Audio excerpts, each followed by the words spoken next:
Good morning students. जैसा कि आप देख रहे हैं 10 जुलाई से आपके एग्ज़ाम स्टार्ट हो जाएंगे, मंथली टेस्ट। उसी के लिए मैं आपका रिवीजन स्टार्ट करा रहा हूँ। कल मैंने कुछ आपको बेसिक चीज़ पढ़ाई थी इस चैप्टर की, चैप्टर 3 मैट्रिक्स की। आज मैं आपको इसकी एक्सरसाइज स्टार्ट कराने जा रहा हूँ। फर्स्ट क्वेश्चन है, अवयव ए के लिए ज्ञात कीजिए अवयव की कोटि, अवयव की संख्या और अवयव इनके वैल्यू फाइंड आउट करनी है। तो ये आपकी एक मैट्रिक्स दे रखी है बच्चों। इसमें देखिए 1, 2 और 3 तीन तो रो हैं, R1, R2 एंड R3 तीन तो रो हैं, और कॉलम हो गए C1, C2, C3 and C4 चार कॉलम है। तो इसकी फर्स्ट नंबर की कह रहा है अवयव की कोटि बताइए।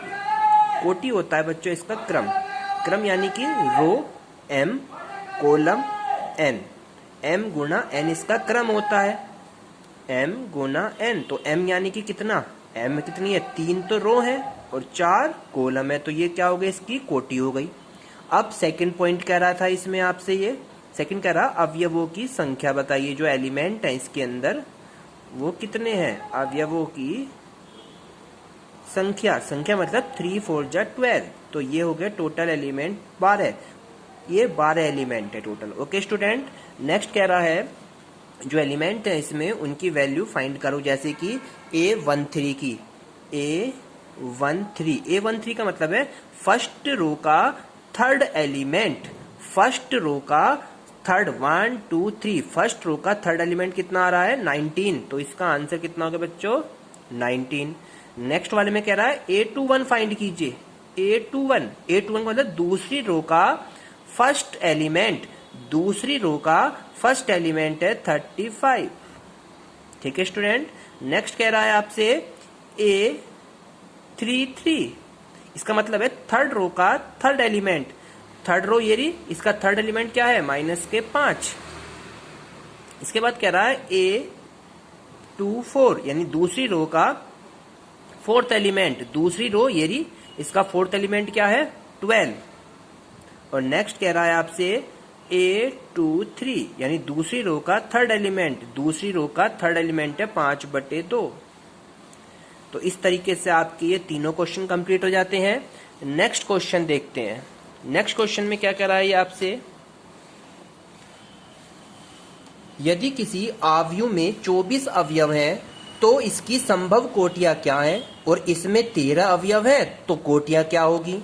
एक में 24 एलिमेंट है 24, और एक में 13 एलिमेंट है। ठीक है, तो इनकी संभव कोटियां पूछ रहा है, कितनी संभव कोटियां हो सकती हैं।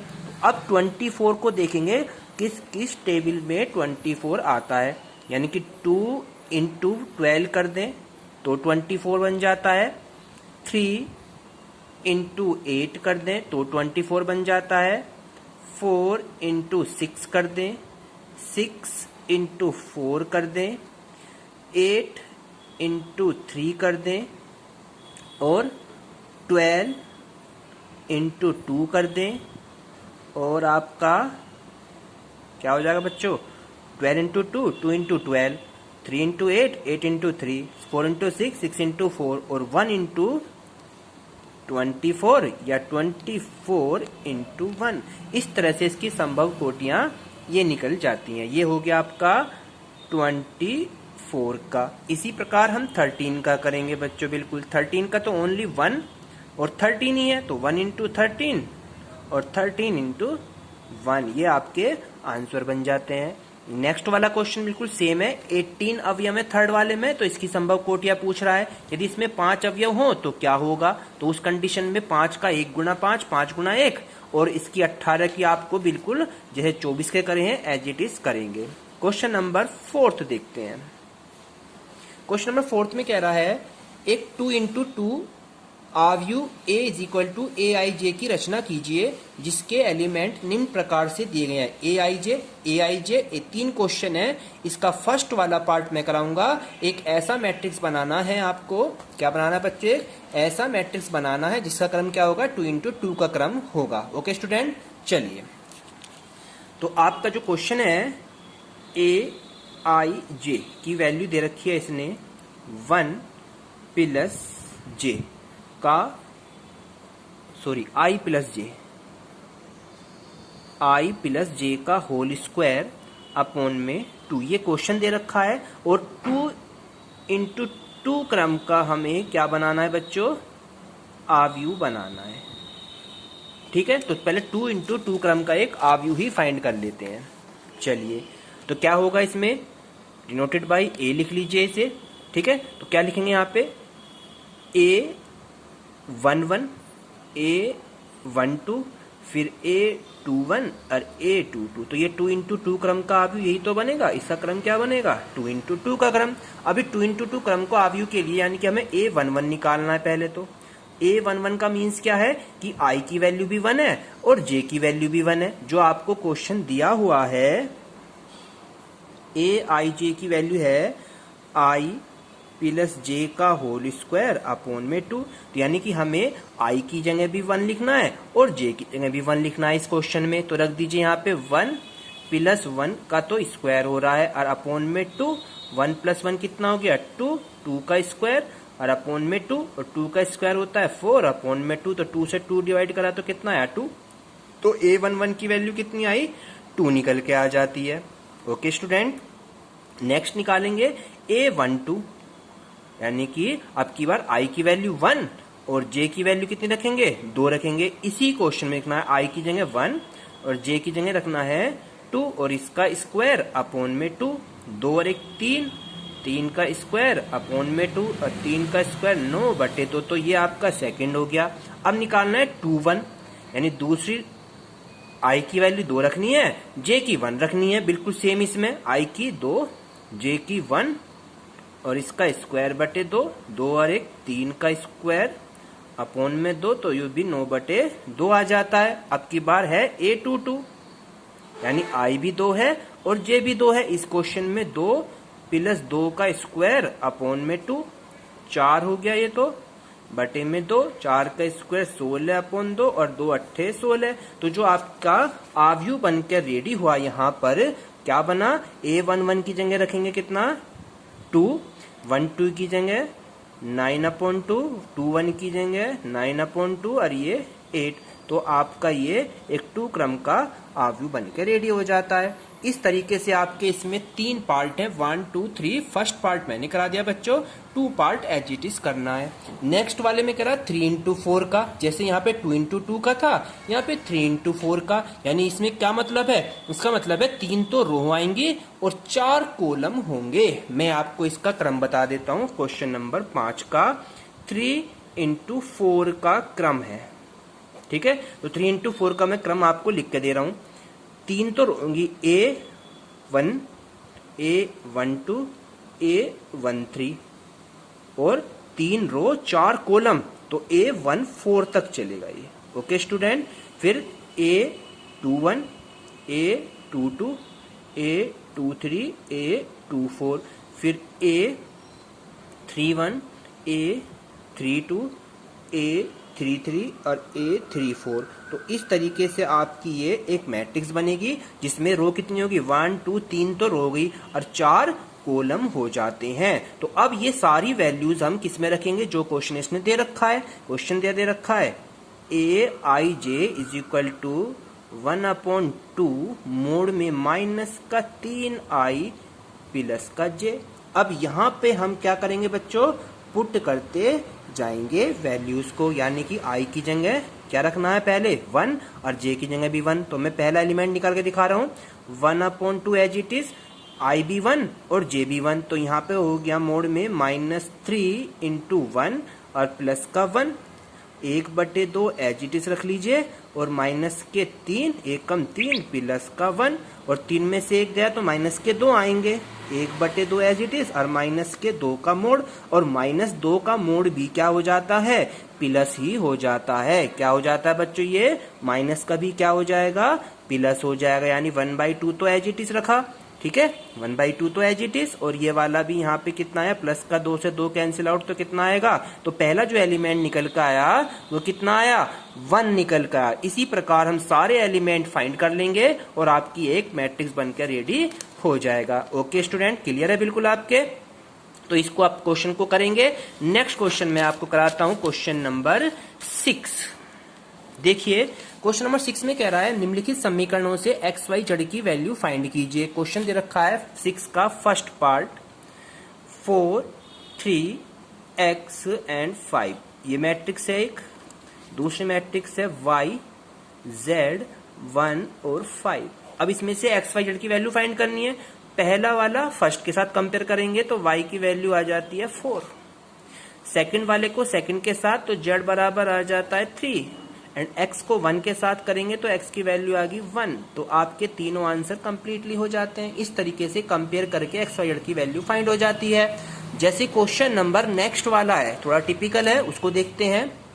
सेकंड क्वेश्चन, सेकंड में कह रहा है x प्लस वाई 2 और 5 प्लस जेड और एक्स वाई। एक मैट्रिक्स बराबर में है 6, 2, 5 और 8। अब इसे सोल्व कैसे करेंगे? देखिए x प्लस वाई बराबर 6, x प्लस वाई बराबर 6, z इज इक्वल टू 2, तो z की वैल्यू तो फाइंड हो जाती है। ठीक है, 5 प्लस जेड बराबर 5, 5 plus z is equal to 5 करेंगे तो z की वैल्यू यहाँ पे तो 0 आ रही है। ये बच्चों यहाँ पे 2 है, ये 2 2 है, दोनों में 2 2 है, यहाँ पे z नहीं है, ये 2 2 है ओनली, तो z की वैल्यू अभी 0 नहीं आती है। ओके, पहला हो गया x प्लस वाई प्लस 6, दूसरा है 5 प्लस जेड बराबर 5, 5 प्लस जेड बराबर 5। जेड की वैल्यू फाइंड करेंगे तो 5 इधर आके माइनस का हो जाएगा, 5 में से 5 गया 0, तो जेड तो आपका फाइंड हो जाता है, एक तो उत्तर हो जाता है। अब नेक्स्ट पे आ जाइए, x प्लस वाई 6 है, 5 प्लस जेड 5 है और एक्स वाई की वैल्यू कितनी पता चल गई? यहाँ से 8 पता चल गई। अब क्या करेंगे यहाँ से बच्चों? सोल्व करना हमें आता है। यहाँ से x की वैल्यू निकाल लीजिए और वो यहाँ रख दीजिए, या y की निकाल लीजिए वो यहाँ रख दीजिए, तो आपका कोई एक वैल्यू फाइंड आउट हो जाएगी।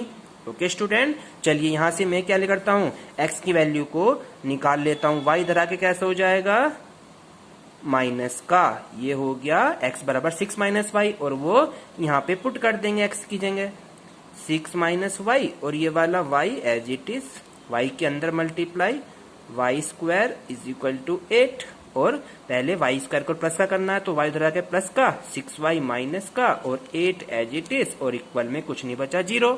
अब इसके फैक्टर करने होते हैं, यानी मल्टीप्लाई करके कितना लाना है 8, और प्लस माइनस करके कितने लाने हैं 6 लाने हैं। तो कैसा आएगा यहाँ पे 8 किस में आता है? 4 2 जा 8, वाई स्क्वायर 4y 2y और प्लस का 8 इज इक्वल टू 4 दूनी 8 हो गए, और 4 में 2 प्लस करेंगे तो 6 बन जाता है। इसमें से कॉमन, इसमें से कॉमन, आपको गुणनखंड करने आने चाहिए, फैक्टर करने। y माइनस 4 यहाँ पे 2 रहा, और ये भी कितना हो गया y माइनस 4 हो जाता है। तो सेम वाली वैल्यूज तो अलग कर लीजिए, और यहाँ पे y माइनस का 2, तो y की वैल्यू पहले इसको लिखेंगे, y का मान आ गया 4, फिर इसे रखेंगे तो y की वैल्यू आ गई 2, तो y के 2 मान आए तो x के भी 2 ही वैल्यू आएंगी। तो यहाँ पे रख देंगे वैल्यू को 6 माइनस y की जगह कितना रख दो 4, तो कितना हो गया इसका मान 2, एक तो x की वैल्यू 2, अब की बार यहाँ पे 2 रख दीजिए तो कितनी आ जाएगी 4 बन जाएगी। तो इस कंडीशन पे x y z तीनों की वैल्यू फाइंड आउट हो जाती है। बिल्कुल सेम ऐसी प्रोसीजर आपका थर्ड वाला क्वेश्चन है, same as it is 7th वाला क्वेश्चन है। अब 8th नंबर का क्वेश्चन देख लेते हैं। 8th वाले में क्या कह रहा है बच्चों, ये आपसे यदि a बराबर एक aij m गुणा n का एक वर्ग आव्यूह है, स्क्वायर मैट्रिक्स है, तो कौन सी कंडीशन सही है? वर्ग आव्यूह तब होता है जब m रो और n कॉलम आपस में इक्वल हो जाते हैं, तो वो एक वर्ग आव्यूह यानी कि स्क्वायर मैट्रिक्स बन जाती है। तो इसलिए आंसर पे टिक मार देंगे m बराबर n पर। नेक्स्ट कह रहा है x y के मानों के लिए आव्यूह का युग्म समान है। कौन से के लिए समान होगा? जब y की इनमें से ज्ञात करना संभव नहीं होगा, क्योंकि यहाँ से वैल्यू हमारी फाइंड आउट नहीं हो सकती है। ठीक है क्वेश्चन बच्चों। नेक्स्ट आ जाइए 10वां, 3 गुणा 3 कोटि के ऐसे अवयवों की कुल संख्या बताइए जिनकी प्रविष्टि 0 या 1 हो। तो इस कंडीशन में हम करते क्या है वो मैं बता दूं। यहाँ पे 10 क्वेश्चन है, 3 गुणा 3 क्रम का एक अवयव कह रहा है, और कुल कितनी संख्या होगी जिनमें प्रविष्टि कितनी है 0 और 1 है। 2 एलिमेंट है हमारे पास, 3 गुना 3 क्रम का है और 2 एलिमेंट है 0 और 1, तो उस कंडीशन पे क्या आ जाता है 2 की पावर n।